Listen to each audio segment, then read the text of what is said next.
कैसे हो सब?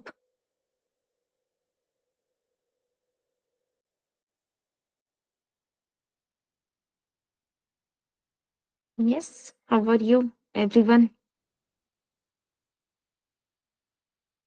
Excellent, fine, okay.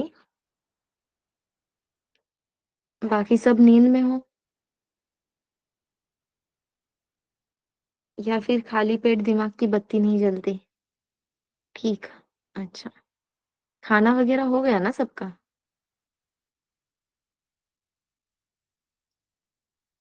नहीं, अच्छा। तो अपना डायलॉग करेक्ट था, खाली पेट दिमाग की बत्ती नहीं जलती है। Excited after seeing schedule on group. Okay Nikhil.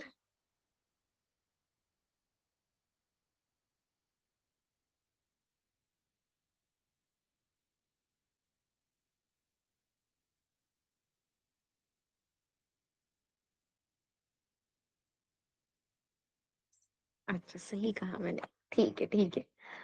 Practice कैसे चल रही है? Practice, revision. वैसे आपके शेड्यूल में क्या चेंज हुआ इस बार? एप्टी का सेशन पहले से ही चालू था ना आपका, या अब स्टार्ट हुआ?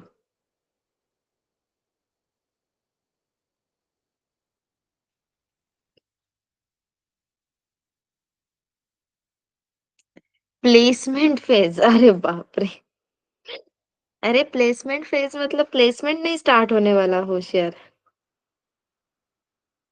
वो तो सिर्फ आपके साथ टाइम टू टाइम कनेक्ट होंगे, मॉक से रिलेटेड वगैरह बातें करेंगे।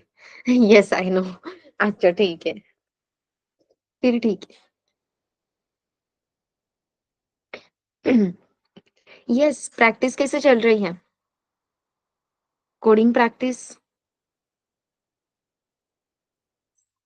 अच्छा, बटरफ्लाईज आ रहा है क्या? मन में लड्डू फूटे after seeing placement word. Yup, okay.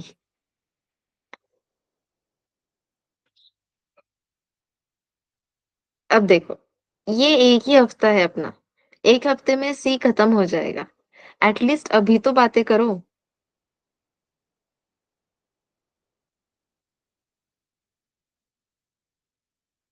क्या लगता है?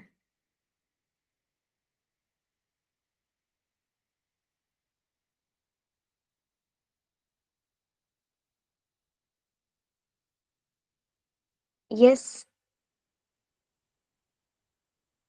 साक्षी, एग्जाम खत्म हुए क्या आपके? सॉरी, मैं आपकी डेट भूल गई एग्जाम्स की। नहीं अभी तक। अच्छा, ठीक है, ठीक है। ओके, मुझे बताओ, सी प्रोग्रामिंग के मॉड्यूल में अभी तक किसी टॉपिक में कोई डाउट है? अच्छा, इस थर्सडे को। Nice. No. Okay. Nikhil, assignments कितने कंप्लीट है भाई तेरे?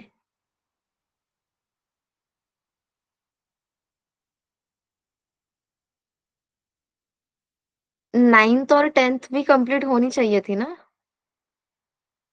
9th हाफ है और 10th अभी तक छुआ नहीं उसे।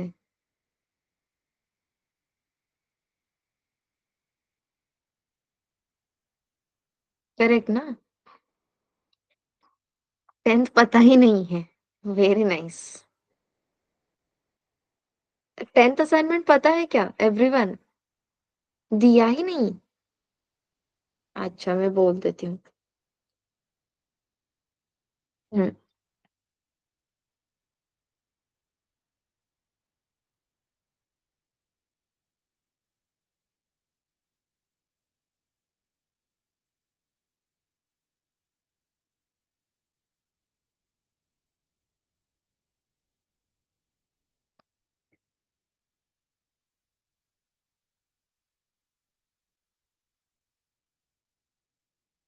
लेकिन मैंने आपको बताया था ना 10th असाइनमेंट क्या रहेगा। भूल गए क्या आप? User define functions, my S T R C P Y, my S T R L N, my S T R C M P, my S T R C H R. ये implementation start किया है क्या आपने? User defined functions का? नहीं, फिर आज lab में क्या किया आपने?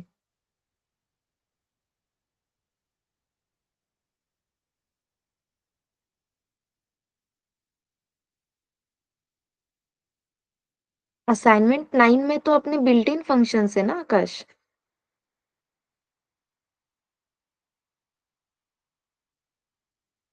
Assignment 9 is about built in functions. अच्छा, पैटर्न्स चल रहा है आपका।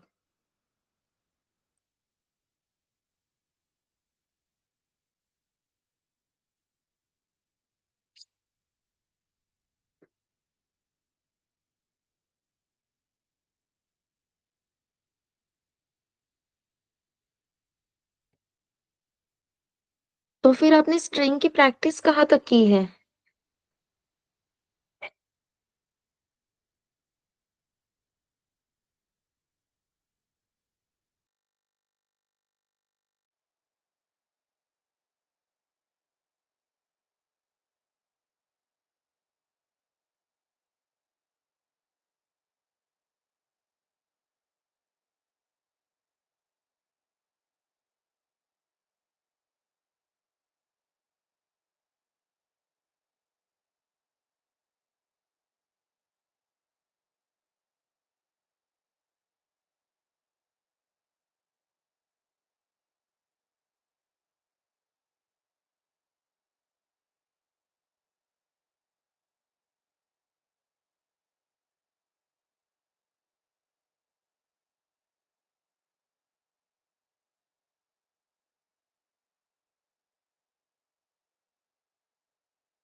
हाँ, हाँ, मैंने माइक म्यूट किया था, मैं कॉल पे थी।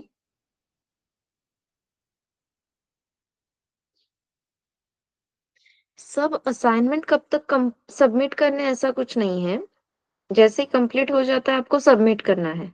लेकिन जितने जल्दी हो जाएगा उतना अच्छा है। ओके? यस। अब आज मुझे नया टॉपिक स्टार्ट करना था, कैसे करें? मैं एक्सप्लेन कर दूँ टॉपिक? आप असाइनमेंट्स कवर कर लोगे? और कितने होशियार लोग हो, मैंने फ्राइडे को जो टॉपिक लिया है वो आपको क्लियर नहीं हुआ क्या? क्या किया हमने फ्राइडे को? चलो आप ही मुझे बताओ फ्राइडे को क्या किया हमने?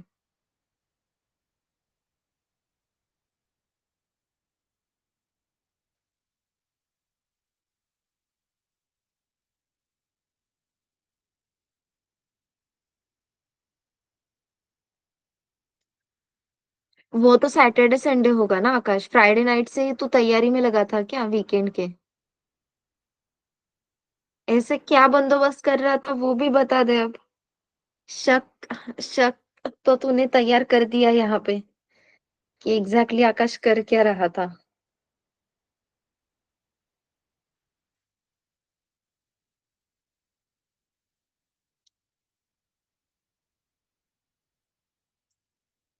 हाँ एवरीवन, फ्राइडे को लेक्चर में क्या हुआ था?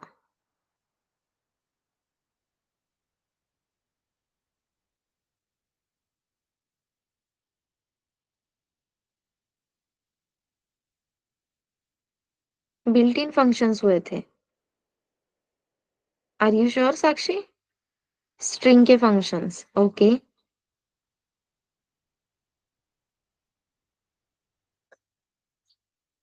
अच्छा, तो हमने यूजर डिफाइन फंक्शंस एक भी नहीं देखा फ्राइडे को? कंफर्म नहीं है? तो लेक्चर में थी ना, जितना मुझे याद है।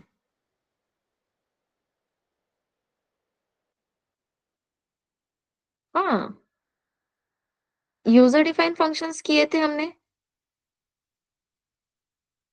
एवरीवन। आप रिवीजन नहीं कर रहे हो ना? रिवीजन का मतलब क्या होता है ये पता है क्या आपको? अब क्वेश्चन यहाँ से स्टार्ट होता है। What is mean by revision? हाँ, yes, everyone.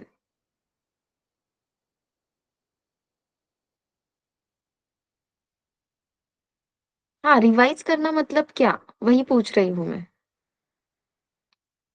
Revisit the topic. जो पढ़ाया है वो रिवाइज करना मतलब उस टॉपिक को रिविजिट करना। कैसे रिविजिट करते हो आप उस टॉपिक को?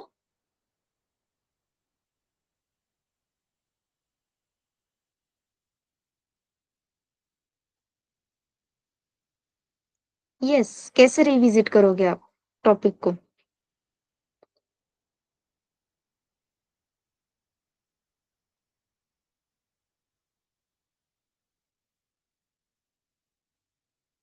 क्या एक्सेस करके टॉपिक को? मतलब आज मैंने मैलॉक पढ़ाया, तो मैलॉक को कैसे एक्सेस करोगे आप? मैलॉक मुझे बता, तू कैसे काम करता है? Read write edit. Very nice. Malloc को एडिट कर दे अब तो। ठीक है निखिल। यस। हाँ, कैसे रिविजिट कैसे करोगे? एवरीवन।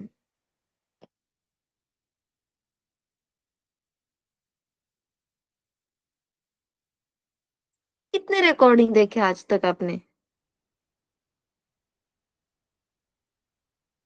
कितने रिकॉर्डिंग आपने फिर से देखे हैं आज तक? एक भी नहीं। Very nice. अगर आप एक भी रिकॉर्डिंग नहीं देखोगे तो आपको कैसे पता चलेगा कि लेक्चर में क्या हुआ था? कभी कभी देखता हूँ।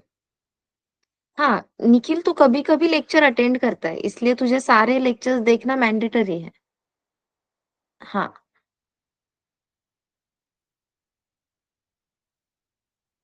ऑल। क्या क्या फायदा होता है रिकॉर्डिंग देखने से? चलो लेक्चर तो लाइव अटेंड कर लिया, फिर भी आप रिकॉर्डिंग देख रहे हो, क्या मिलता है उससे?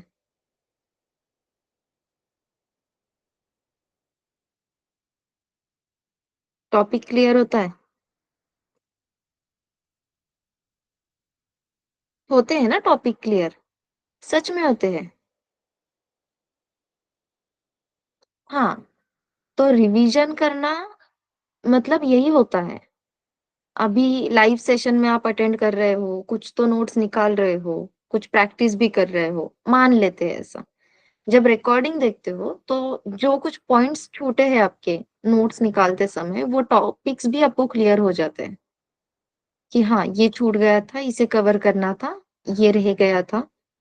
और फिर ऐसा सोचने की जरूरत नहीं लगती हमें कि क्या हुआ था उस लेक्चर में। अगर आप ऐसे करोगे तो ये ऐसे हो रहा है, मैं हर रोज आके यहाँ पे कुछ तो भजन गा रही हूँ, ठीक है, और आप उस भजन को सुन रहे हो। और अगर इस तरीके से काम होगा तो कैसे, मतलब आप ही बताओ मुझे। ये साक्षी बोलो।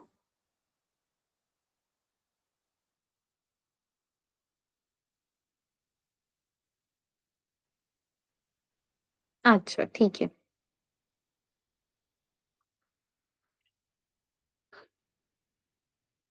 अपना कोर्स इस तरीके से डिजाइन करने का रीजन है, कुछ तो लिंक लगानी है हमें। हर एक चीज का लिंकिंग करना है, लिंकिंग की वजह से चीजें बहुत ज्यादा क्लियर होती है, बहुत ही ज्यादा क्लियर होती है। और ये फैक्ट है। अभी तक आपने बहुत सारी चीजें रटी है, रट रट के आपने इंजीनियरिंग भी कंप्लीट किया होगा या कर रहे होगे, लेकिन रटने की वजह से आपको अगर कल ऐसे, क्या हम अचानक से बोल सकते हैं कि इंटरव्यू शेड्यूल होता है, तो उस इंटरव्यू में आप परफॉर्म नहीं कर पाओगे, जो आपकी रटने की आदत है उससे। लेकिन अगर फैक्ट्स, लिंकिंग, क्लैरिटी अगर किसी टॉपिक के बारे में आ जाती है, तो आप कभी भी जाके इंटरव्यू दे सकते हो। ऐसा नहीं बोल रही हूँ कि आपको 100% सारी चीजें एक्सप्लेन करने आएगी, लेकिन ये लिंकिंग की प्रोसेस इतनी स्ट्रांग होती है ना, एट द एंड आपके ब्रेन को भी वही समझ में आता है। जब आप 2 चीज़ें कंपेयर करते हो, 2 चीज़ें एक-दूसरे के साथ लिंक करते हो ना, तो वो अपने ब्रेन को बहुत ज़्यादा अच्छे से और फटाक से समझ में आता है, याद भी रहता है लॉन्ग टर्म तक। तो इंटरव्यू में ऐसा नहीं होगा कि आपको 100% क्लियरली आंसर्स देने आएँगे विदाउट स्टडी, लेकिन एट लीस्ट आपको इंटरव्यूअर क्या क्वेश्चन कर रहा है, उसकी लिंक आप किसी दूसरे टॉपिक के साथ लगा सकते हो, अपने किसी एग्जाम्पल के साथ लगा सकते हो और चीज़ें एक्सप्लेन कर सकते हो। ओके? तो इसलिए ये सब प्रोसेस चल रही है, ये लेक्चर्स चल रहे हैं, इसलिए हमने पहले सी देखा है। सी देख के फिर हम ओओपी देखेंगे, उसके बाद ही हम जावा का मॉड्यूल स्टार्ट करेंगे। प्रोसेस है, so try to understand this process. ठीक है? बस चल रहा है ऐसे बोल के अगर हर रोज लेक्चर करोगे और आगे-आगे बढ़ते जाओगे, कुछ फ़ायदा नहीं होगा। फिर ये जो 1.5 महीना हमने इन्वेस्ट किया है ना, वो इन्वेस्ट नहीं वेस्ट हो जाएगा। और आपको लग रहा होगा कि ठीक है ना, 1.5 ही महीने की बात है, ऐसा नहीं है। इस 1.5 महीने के सी के मॉड्यूल ने आपको बहुत सारी चीज़ें दी है। अगर आप उसे ठीक से देखोगे तो आपको क्लैरिटी मिलेगी कि आपको क्या मिला है और इसका फ़ायदा आपको इंडस्ट्री में होगा ही होगा, गारंटी है। सिर्फ सी का मॉड्यूल नहीं, कुछ एडवांस टेक्नोलॉजीज़ के लिए आपको कोर जावा इतना ही इम्पोर्टेंट है। सच में आपको लगता है कोर जावा के बेसिस पे अब कोई एप्लीकेशन बनता होगा? नहीं। सबको फ्रेमवर्क चाहिए, सबको एडवांस जावा चाहिए। फिर कोर जावा क्यों देख रहे हैं? क्योंकि फ्रेमवर्क में, एडवांस जावा में जो चीज़ें आप यूज़ करोगे ना, उसकी क्लैरिटी आपको कोर जावा में मिलती है कि ऐसा क्यों है? प्रॉब्लम कहाँ पे है? किस तरीके से है? बहुत सारी चीज़ें यहाँ पे एक-दूसरे के साथ लिंक्ड है। तो डायरेक्टली कोई भी कांसेप्ट आप यहाँ से यूज़ नहीं करोगे, लेकिन यही वो कांसेप्ट है, जो आपको इंडस्ट्री में काम आएगी, हर एक चीज़ समझने के लिए। नेक्स्ट टॉपिक जो हम देखने वाले हैं वो स्ट्रक्चर है। Structure is nothing but user defined data type, okay? तो ये यूज़र डिफाइंड डेटा टाइप है, तो आप यूजिंग दैट डेटा टाइप, उस डेटा टाइप का कोई भी वेरिएबल क्रिएट कर सकते हो। एमसीए में मेरा एक दोस्त था, तो जावा में specifically in Android application development, there is one class known as bundle. ठीक है? तो आप कोई भी एक्टिविटी, मतलब कोई भी स्क्रीन अगर एंड्रॉयड एप्लीकेशन की क्रिएट करते हो, तो वहां पे ऑन क्रिएट मेथड होती है, मेथड यानी फंक्शन। तो ऑन क्रिएट फंक्शन होता है। इस फंक्शन को एज अ पैरामीटर हम उस बंडल क्लास का एक variable as a parameter pass करते हैं। अगर हम पास कर रहे हैं तो रिसीव करना अपनी रिस्पॉन्सिबिलिटी है। ये क्लैरिटी हमें अपने फंक्शन से मिलती है कि if we are passing any parameters then we have to receive it. अब जब आप पैरामीटर रिसीव कर रहे हो तो वो सीक्वेंस मेंटेन करना, उसका डेटा टाइप मेंटेन करना, ये क्लैरिटी भी हमें सी के फंक्शन से ही मिलती है। जावा का रोल कहाँ पे आता है?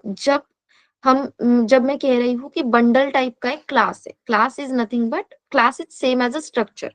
स्ट्रक्चर और क्लास में क्या डिफरेंस है देखेंगे हम आगे जाके। बस इतना ध्यान में रखो कि क्लास भी as a user defined data type ही काम करता है। तो बंडल ये आपका डेटा टाइप है जो आपने खुद से क्रिएट किया है। अब इस बंडल डेटा टाइप का कोई भी वेरिएबल मैं डिक्लेयर कर सकती हूँ। बंडल बी लिख सकती हूँ, बंडल पी लिख सकती हूँ। मुझे लगा तो मैं बंडल प्रगति भी लिख सकती हूँ। ठीक है? वेरिएबल नेम कुछ भी हो सकता है। लेकिन हम जो भी वेरिएबल नेम देते हैं, इफ यू रिमेंबर, मैंने आपको वेरिएबल डिक्लेरेशन के टाइम पे ही बताया था कि variable name should be sensible. वो वेरिएबल नेम देख के, वो वेरिएबल नेम पढ़ के हमें क्लैरिटी आएगी कि भाई इस वेरिएबल का काम क्या है, ये वेरिएबल करता क्या है। वैसे ही ये जो बंडल टाइप का वेरिएबल होता है, उसका काम होता है जो करंट इन्वोकिंग ऑब्जेक्ट है, ऑब्जेक्ट को हम कहते हैं इंस्टेंस, उसे स्टोर करने का काम उस बंडल वेरिएबल का होता है। और इसीलिए स्टैंडर्ड वे में, इंडस्ट्री में जो स्टैंडर्ड वे ऑफ प्रोग्रामिंग होता है उसके तौर से हम हमेशा ऑन क्रिएट मेथड में बंडल टाइप का वेरिएबल रिसीव करते टाइम लिखते हैं सेव्ड इंस्टेंस। तो वेरिएबल नेम है सेव्ड इंस्टेंस। ताकि वो नेम पढ़ के ही हमें क्लैरिटी मिले कि इस वेरिएबल का काम क्या है। तो इस वेरिएबल का काम है इंस्टेंस सेव करना। तो अब वो स्टैंडर्ड वे है, लेकिन वहां पे मैं कुछ भी लिख सकती हूँ। मेरी मर्जी चली तो मैं वहां पे बंडल XYZ भी लिख सकती हूँ। ठीक है? तो ऐसे ही मैंने वहां पे सेव्ड इंस्टेंस ये इतना लेंदी नाम लिखने की जगह पे लिखा था बंडल SI। शॉर्टकट सिर्फ इनिशियल्स यूज किए, क्योंकि कोड हाथ से लिखना था तो मैंने शॉर्टकट यूज कर लिया। मेरे दोस्त ने वो कोड मतलब ऑब्वियसली वो कॉपी कर रहा था मेरा कोड, तो वो पेपर में मुझ पे ऐसे, अरे तूने गलत लिखा है, वो बंडल SI नहीं होता, वहां पे सेव्ड इंस्टेंस होता है।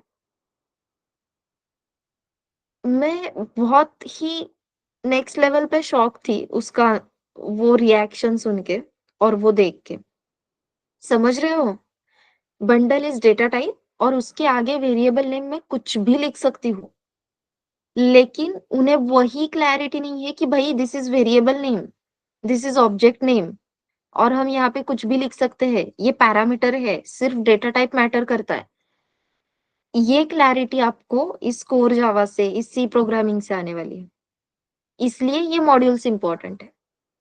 अगर ये क्लैरिटी मिली ना, आप किसी भी प्रोग्रामिंग लैंग्वेज में जाओ, आपको कोई भी नई टेक्नोलॉजी सीखने की जरूरत लगे, आप उसे फटाक से कैच कर सकते हो क्योंकि आपको कंसेप्चुअल क्लैरिटी है। पर्पस ही ये है, हमें एक बार कंसेप्चुअल क्लैरिटी आ गई तो हम किसी भी टेक्नोलॉजी को आराम से पढ़ सकते हैं। एंड्रॉयड अपना जो iOS एप्लीकेशन होता है, एप्पल, तो उनके iOS एप्लीकेशन डेवलपमेंट के लिए कोर जावा में हम कोड लिख सकते हैं, लेकिन वो बहुत ही मतलब टेढ़ा-मेढ़ा हो जाता है। देखा जाए तो सिंपली जावा के थ्रू वो लाइब्रेरीज बहुत हार्ड जाती है। तो इसलिए iOS एप्लीकेशन डेवलपमेंट के लिए जावा वगैरह यूज़ नहीं होता है। उसके लिए यूज़ होता है स्विफ्ट या फिर वो फ्लटर।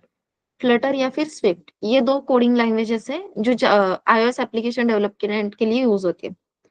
कॉटलिन एंड्रॉयड के लिए यूज़ होती है Nikhil. Mostly used languages for iOS, Flutter and Swift. अब जावा अगर आपको क्लियर है तो स्विफ्ट यूज करना बहुत आसान होगा, क्योंकि स्विफ्ट ये जो प्रोग्रामिंग लैंग्वेज है ये भी जावा जैसे ही बहुत ज्यादा सिक्योरिटी प्रोवाइड करती है। सिक्योरिटी इन द सेंस कि वहां पे फॉर्मेट स्पेसिफायर्स, फिर वो स्कोप रिजॉल्व करना, ये करना वो करना, ये सारी चीजें होती है, वो सब स्विफ्ट में है। जावा आता है तो स्विफ्ट पढ़ने में आपको कोई भी दिक्कत नहीं होगी। इतनी इंटरेस्टिंग है ये जर्नी।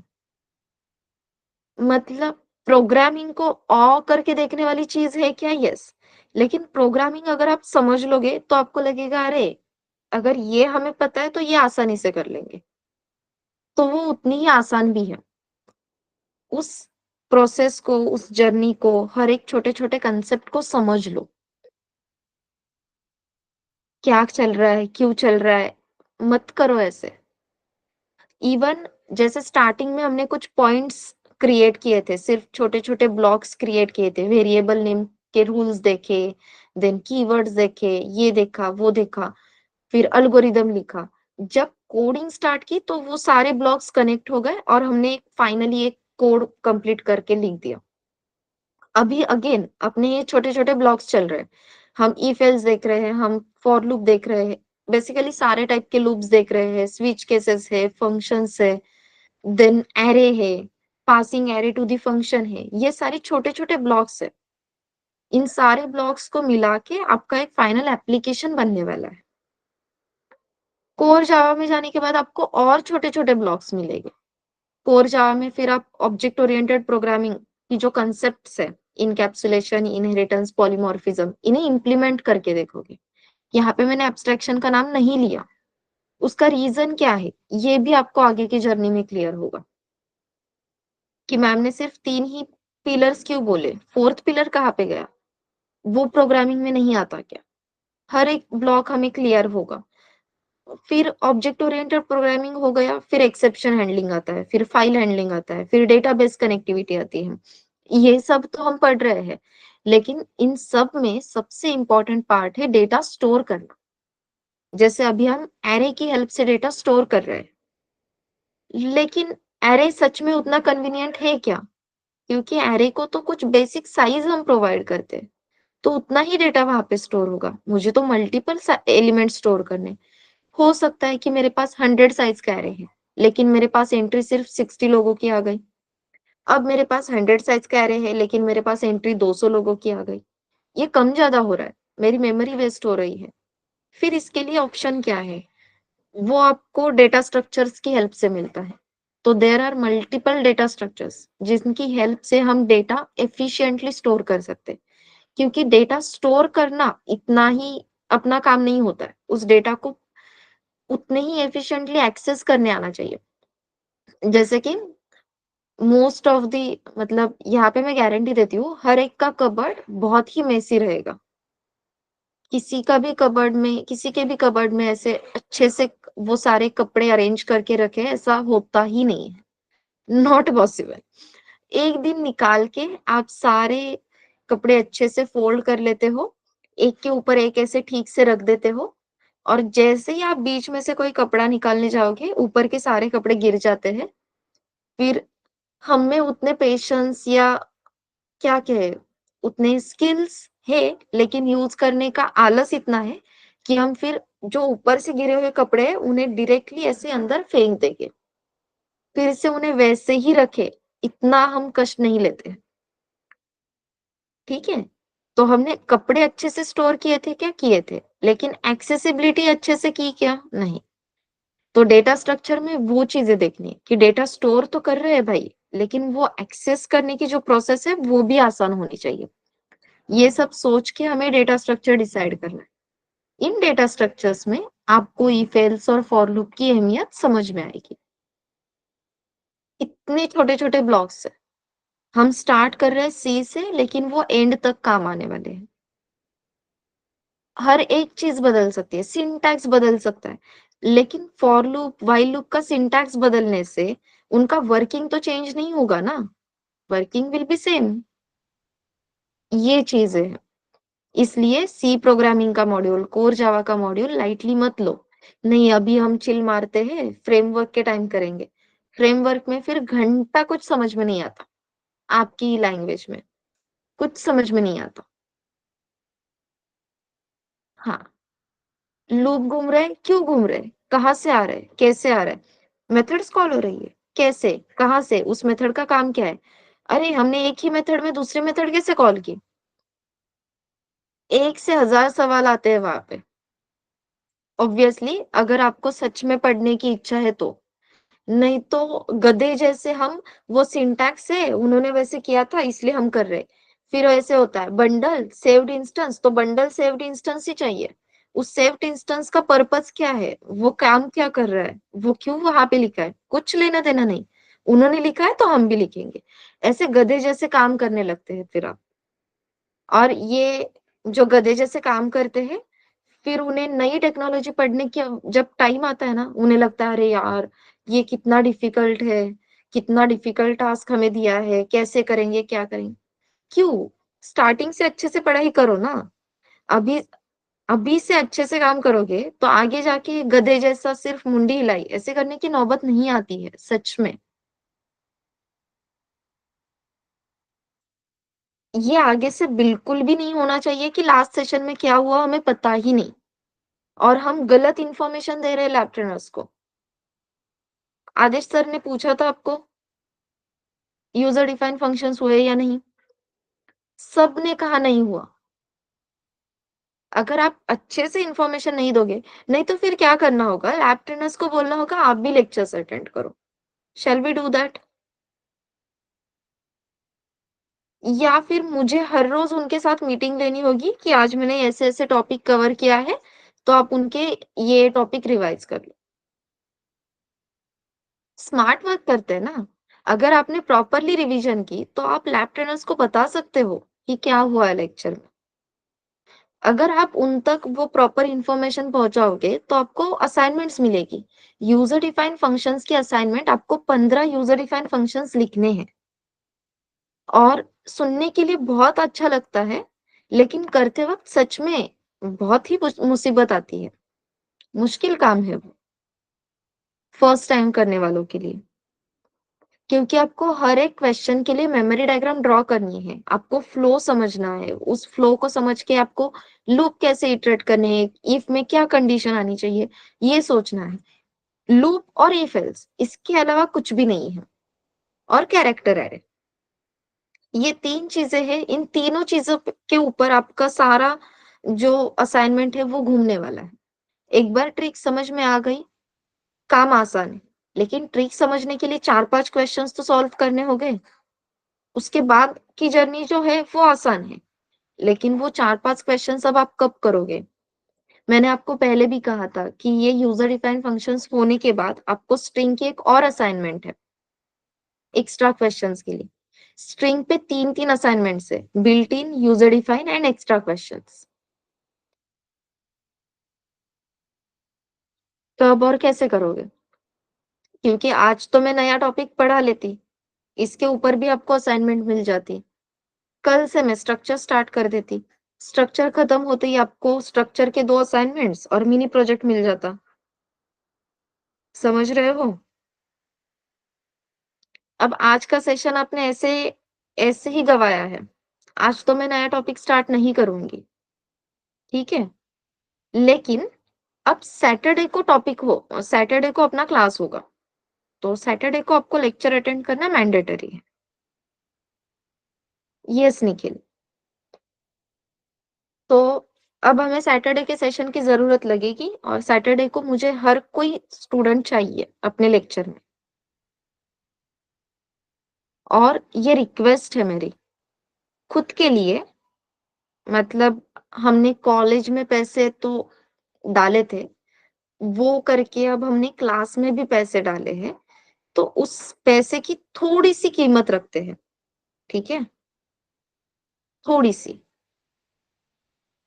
सो दैट थोड़ा-सा सीरियसनेस आ जाए, हर एक मॉड्यूल के लिए, हर एक टॉपिक के लिए। तो आप उसे रिवाइज़ करोगे और अच्छे से उसकी प्रैक्टिस करोगे। आप जितनी प्रैक्टिस अब करोगे, आपका उतना ही काम आगे जाके कम होगा। ट्रस्ट मी, अगर आपने अच्छे से लूप और इफ एल्स यूज़ करना अभी सीख लिया, आपने फंक्शंस लिखना सीख लिया ना, आपको जावा में कुछ भी डिफ़िकल्ट नहीं लगेगा। इवन जावा में बाकी सब जो मॉड्यूल में चल रहा है उतना ही करेंगे। आप अगर आप सब ने अच्छे से प्रैक्टिस की, तो आप आपके सेशंस और भी अच्छे से ड्राइव कर सकते हो। आप जो भी काम दिया है वो कंप्लीट करके इसके आगे हम और इम्प्रोवाइज़ कैसे कर सकते हैं, इसके लिए एक्सप्लोर कर सकते हैं। उतना टाइम मिलता है जावा में। अब ऐसे ही तो नहीं बोलूँगी मैं, कुछ तो एक्सपीरियंस है इसलिए बोल रही हूँ। तो अभी जो अपना फंक्शन, इफ एल्स, लूप ये सब चल रहा है ना, उसकी सच में अच्छे से प्रैक्टिस कर लो। जावा में आप बहुत ज़्यादा एन्जॉय करोगे। और कभी भी जावा एज़ अ इंडिविजुअल लैंग्वेज मत देखो। जावा ये प्रोग्रामिंग लैंग्वेज सी से आके, सीपीपी से आके फिर बनी है। तो सी, सीपीपी में आपने जो किया है ना, वही सब कुछ जावा में है। आपका सिर्फ जो आईडीई है, वो चेंज होगा। अभी हम Dev C plus plus use कर रहे हैं, कोर जावा में जाके इक्लिप्स यूज़ करेंगे।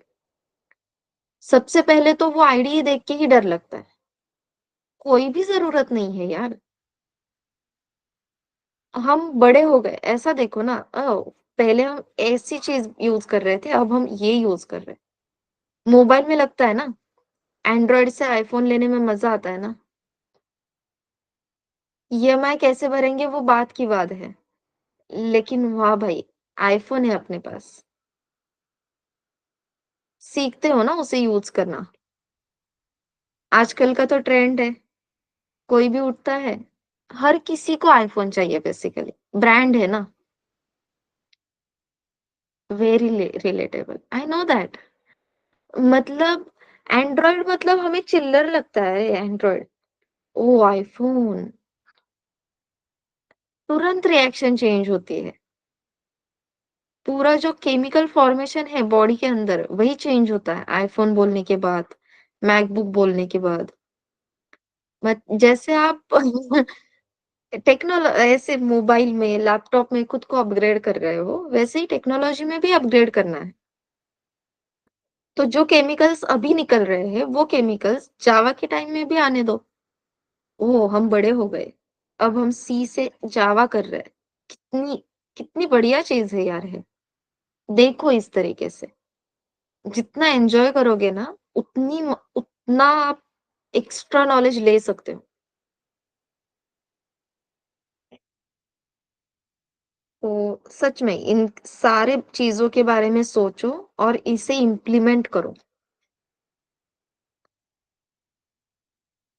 थैंक यू बोल के भजन की तरह छोड़ मत देना, मैं सच्ची बोल रही हूँ। मतलब ओपी सिर्फ 6 दिन में पूरा होता है। आपको ओपी कांसेप्ट सिर्फ थ्योरेटिकली होने वाली है साक्षी। तो ये 6-7 दिनों में कंप्लीट हो जाएगा आपका, आराम से। पहले तो आपको why object oriented programming, what is object, then what are the 4 pillars of object oriented programming. फिर उसमें आपको एब्स्ट्रैक्शन, इनकैप्सुलेशन, इनहेरिटेंस, पॉलीमॉर्फिज्म। ये सिर्फ थ्योरेटिकली होने वाला है। इसका इम्प्लीमेंटेशन जब स्टार्ट होगा तो उसके लिए फिर से आपके 10 दिन लगेंगे। 7 7-8 दिन तो आराम से लगते हैं इम्प्लीमेंटेशन देखते time.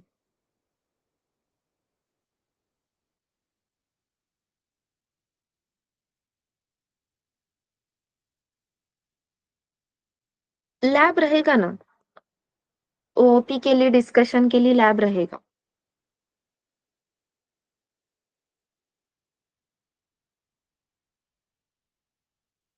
Yes.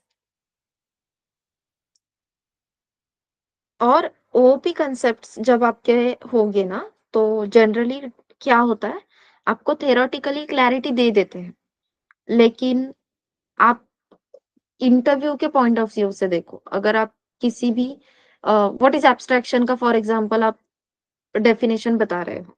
So what is abstraction आपने बता दिया एक लाइन में, 2-3 वर्ड्स में, नॉट नेसेसरी इंटरव्यू को वो क्लियर हो जाए। तो उसके लिए आपको क्या करना होगा, इंटरव्यूअर को एक्सप्लेन करके वो पूरी कांसेप्ट एक्सप्लेन करनी होगी। नहीं, प्लीज़ डोंट से दैट। इसीलिए हम ऑब्जेक्ट ओरिएंटेड प्रोग्रामिंग देखने वाले हैं। डेटा हाइडिंग ये आंसर गलती से भी नहीं आना चाहिए। This is one of the reason कि हम ऑब्जेक्ट ओरिएंटेड प्रोग्रामिंग थ्योरेटिकली देखने वाले हैं। हाँ, करेक्ट। देयर आर चांसेस कि मिस गेल। ओह! अ, तूने विनायक सर का सेशन अटेंड कर लिया क्या निखिल? Nice, very nice. हाँ, तो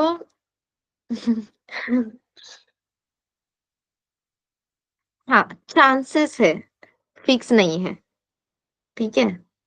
तो शेड्यूल अगर मैच हो जाता है, तो मैं ही आपका ऑब्जेक्ट ओरिएंटेड प्रोग्रामिंग वो जो थ्योरेटिकल पार्ट है, वो कवर करूँगी। बस ये रूल ध्यान में रखना, जब भी आपकी कोई थ्योरेटिकल कांसेप्ट होती है, आपको उस कांसेप्ट पे 10 से 15 एग्ज़ाम्पल्स निकालने होते हैं और ये टास्क आपको ऑनेस्टली करना है। जब आप खुद से एग्ज़ाम्पल्स निकालते हो, तो बार-बार आप उस कांसेप्ट के बारे में सोचते हो। फिर वो कांसेप्ट जो हमने थ्योरेटिकली एक डेफिनिशन में लिखी थी, वो कांसेप्ट हम अपने हर एक एग्ज़ाम्पल पे अप्लाई करके देखते हैं, अरे! ये कांसेप्ट यहाँ पे मैच हो रही है क्या? वहाँ पे मैच हो रही है क्या? ये सोचते-सोचते जो कांसेप्ट हम देख रहे थे, for example what is object हम ये देख रहे थे, वो इतना क्लियर हो जाता है, हमें बाद में रिवीजन की भी ज़रूरत नहीं लगती। But honesty matters. ऑनेस्टली करोगे तो सच में रिवीजन की ज़रूरत नहीं लगती है। अगर आप ऐसे ही हाँ, ठीक है ना, इतना क्या उसमें, चल जाने दे। एक एग्ज़ाम्पल यहाँ से ले, एक एग्ज़ाम्पल वहाँ से ले, ऐसे कुछ तो चिल्लर काम करोगे, तो फिर वो कांसेप्ट याद नहीं रहेगी। तो ये चिल्लर काम करना, सारी चीज़ें लाइटली लेना, ये सब बंद कर दो। बेसिकली अपने अंदर जो नालायक इंसान है, उसे थोड़ा-सा साइड में रखो और थोड़े से सीधे बन जाओ, ठीक है? हाँ, हर एक के अंदर होता है, मेरे अंदर भी बहुत है, सो डोंट वरी। तो मैं भी बहुत ज़्यादा नालायक हूँ, कॉलेज में तो मैंने बहुत ही नालायकपंती की है, तो वो सब छोड़ दो, थोड़े टाइम के लिए।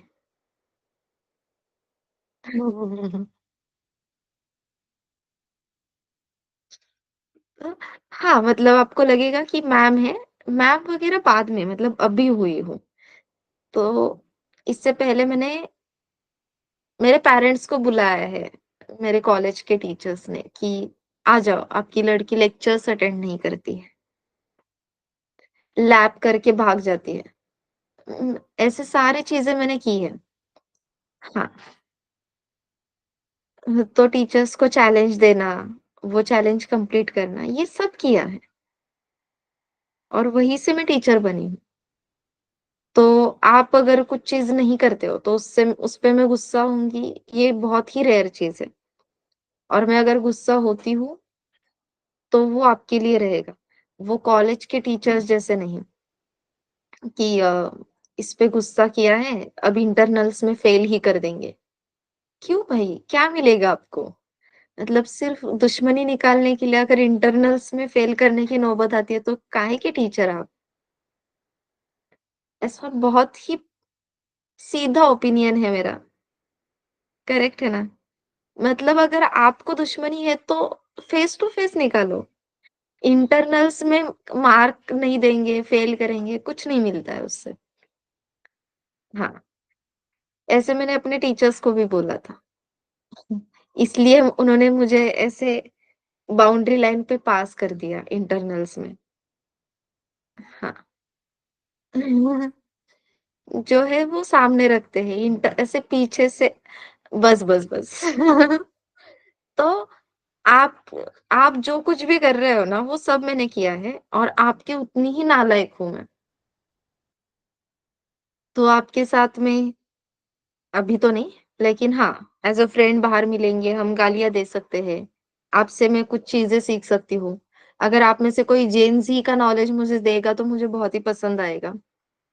आजकल वो बहुत ही ट्रेंड में है, जेन ज़ी एक्सेंट एंड ऑल।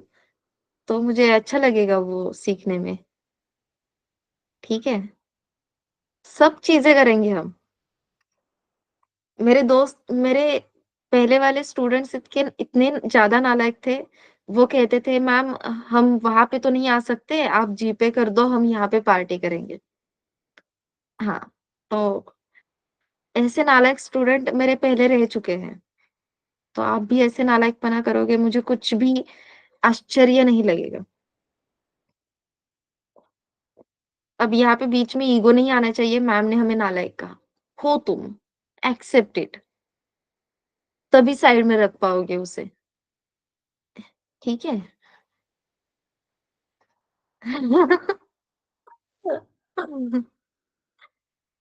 हाँ, तो प्लीज़ ये सब चीज़ें अच्छे से करो, जितना नालायकपना करना है उतना करो, लेकिन लेक्चर्स को भी सीरियसली लो, रिवीजन करो अच्छे से। हर एक टॉपिक की अहमियत समझो, कोई भी टॉपिक वेस्ट नहीं होने वाला। हर एक टॉपिक आपको काम आने वाला है। हर एक डिस्कशन आपको काम आने वाला है, ठीक है?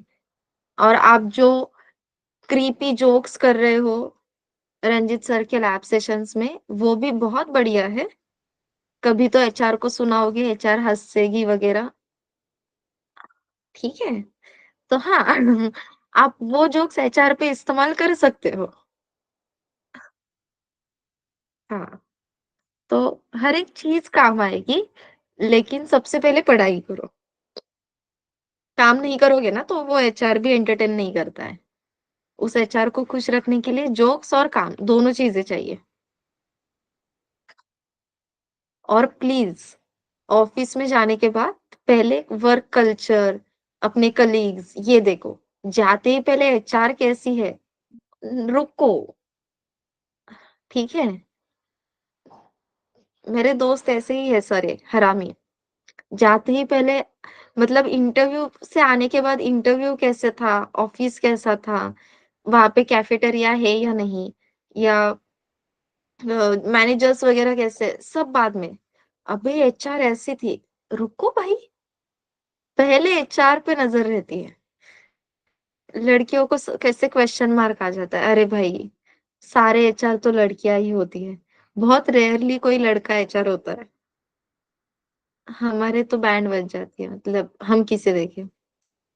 फिर हम प्रोजेक्ट मैनेजर की तरफ देखते हैं और वो खड़ूस ही रहता है, कोई हेल्प नहीं करेगा, उसके सामने जोक्स तो बिल्कुल नहीं चलेंगे, ठीक है?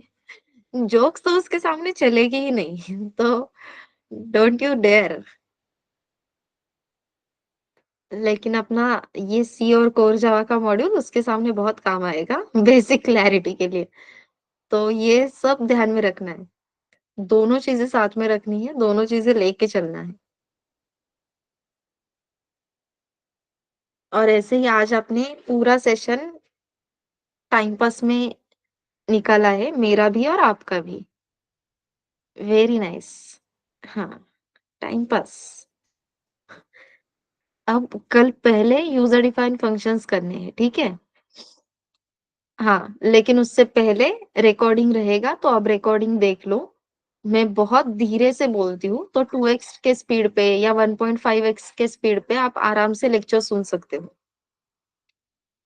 ऐसा बिल्कुल भी नहीं है कि मैंने ऐसे फास्ट, मतलब फास्ट स्पीड कभी भी नहीं रहती है बोलने की मेरी। तो इतना धीरे से अपना लेक्चर सुनने की जरूरत नहीं है, 1.5x या 2x स्पीड करो, फास्ट भी हो जाएगा, अच्छे से देख के हो जाएगा, पूरा सेशन देख के हो जाएगा, सो दैट कल लैब सेशंस में डायरेक्टली इम्प्लीमेंटेशन स्टार्ट कर सकते हो। तो प्लीज सोने से पहले वो फ्राइडे का सेशन रिवाइज कर लो, ठीक है?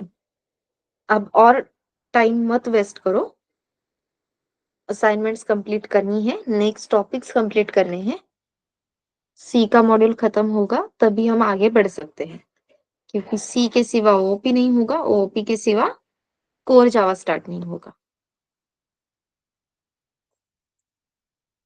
और इस इन सारी चीजों को पॉजिटिवली लेना है।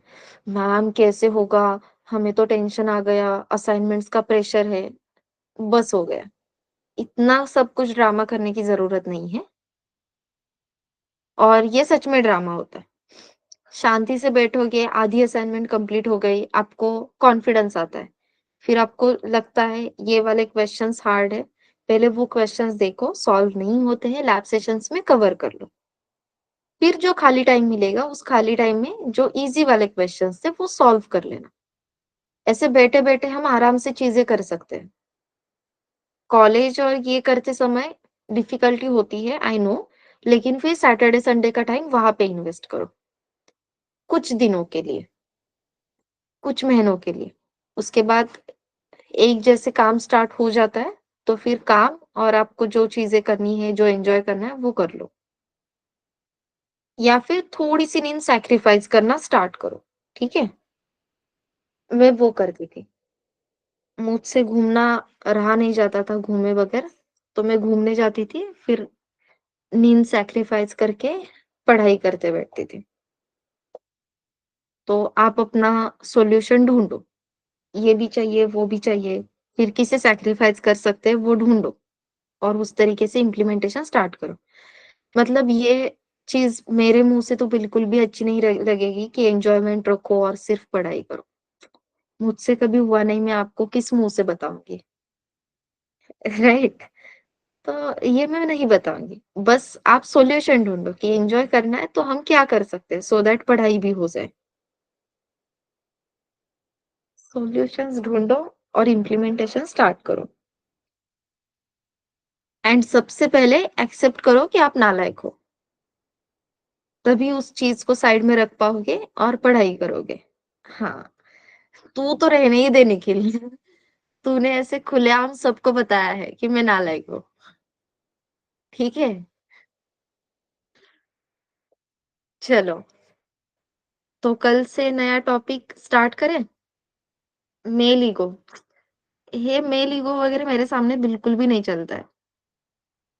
अभी मैंने डांटना छोड़ दिया इसलिए, नहीं तो मैं डे वन पे जाके पहले बोलती थी मेल ईगो और वुमन कार्ड, ये दो चीजें हैं जो मेरे सामने बिल्कुल नहीं चलती है। गलती से भी वुमन कार्ड प्ले मत करना, और मेरे सामने मेल ईगो लेके मत आना।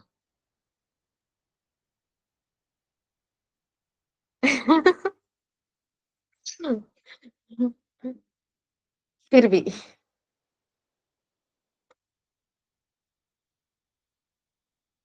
चलो एवरीवन, मिलते हैं कल। और ट्राई करो, आप जितने ज़्यादा यूज़र डिफाइंड फंक्शंस कर सकते हो उतने करो। ओके? यस। चलो, bye bye everyone, good night.